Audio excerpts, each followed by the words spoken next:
কোন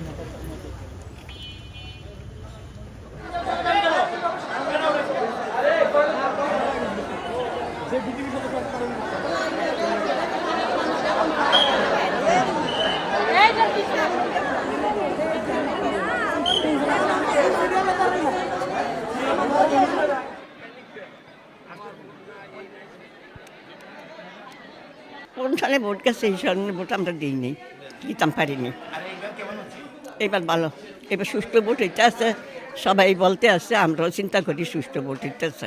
ভাল লাগতেছে, এই প্রথমবার ভোট দিতেছি। এখানে নিরিবিলিভাবে এবং স্বাচ্ছন্দ্যের সহিত ভোট দিতে পারতেছে। এখানে এখন পর্যন্ত কোনো অপ্রীতিকর ঘটনা ঘটে নাই, এখন সুষ্ঠুভাবে চলতেছে।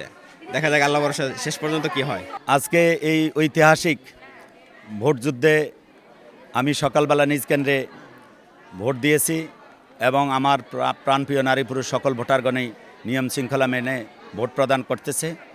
আমি আশা করছি সকলে মিলেমিশে ভোট কেন্দ্রের পরিবেশ রক্ষা করবে এবং শেষ পর্যন্ত ফলাফল পর্যন্ত সকলেই শান্তি শৃঙ্খলা নিয়মকানুন মেনে চলবে বলে আমি আশাবাদী। সোফার ভোটের পরিবেশ অনেক সুন্দর। আমি আল্লাহর কাছে দোয়া প্রার্থনা করছি, আল্লাহ যেন আমি যা চাই তাই হয়। পরিবেশ সুন্দর, ভোটাররা ভোট দিচ্ছে, নির্বিঘ্নে ভোট দিচ্ছে এবং এখানে আইনশৃঙ্খলা পরিস্থিতির কোনো অবনতি নাই। যারা আইনশৃঙ্খলা পরিস্থিতির সাথে জড়িত আছে তারাও খুব ভালোভাবে কাজ করছে যেন ভোটাররা ভোট দিতে পারে।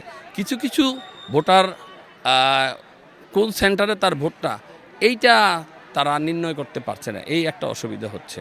তো এটার কারণে একটু প্যানিক সৃষ্টি হয়, ওই ভোটার মনে করছে আমি ভোট দিতে পারবো না, এই প্যানিকটা সৃষ্টি হচ্ছে। আপনাদের সকলের প্রতি আমার একটি আহ্বান আছে, আসুন এই রমজানে আপনাদের যার যার বাড়ির কাছে মসজিদে সামর্থ্য অনুযায়ী ইফতার নিয়ে পাড়া প্রতিবেশী সকলকে সাথে নিয়ে একসাথে ইফতার করি।